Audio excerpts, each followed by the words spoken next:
लहू मुँह लग गया।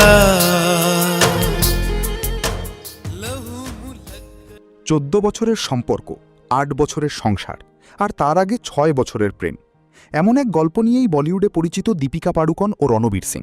কিন্তু হঠাৎ করেই তাদের সম্পর্ক নিয়ে শুরু হয়েছে নতুন গুঞ্জন। বি টাউনের আড্ডা থেকে শুরু করে সোশ্যাল মিডিয়া, সব জায়গায় এখন প্রশ্ন, সত্যিই কি আলাদা হয়ে যাচ্ছেন এই জনপ্রিয় দম্পতি?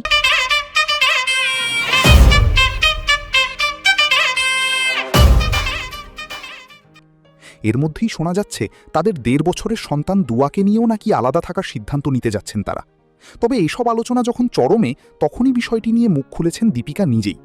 সম্প্রতি এক সাক্ষাৎকারে তিনি জানান, ধুরন্ধর 2 সিনেমা নিয়ে সোশ্যাল মিডিয়ায় কিছু না বলার কারণ কি।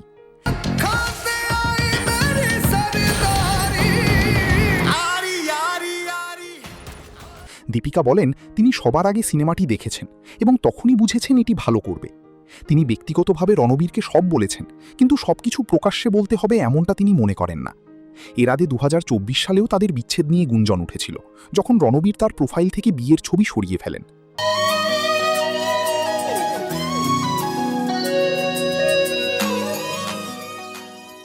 পরে তিনি নিজেই সামনে এসে জানান, তাদের সম্পর্কে কোনো সমস্যা নেই। এবারও ঘনিষ্ঠ সূত্রগুলো বলছে, এই বিচ্ছেদের খবরের কোনো ভিত্তি নেই। আসলে তারা ইচ্ছা করেই ব্যক্তিগত জীবনকে সোশ্যাল মিডিয়া থেকে দূরে রাখছেন। তাই সব মিলিয়ে বলা যায়, আপাতত গুঞ্জনই বেশি, বাস্তবে তেমন কিছু নয়।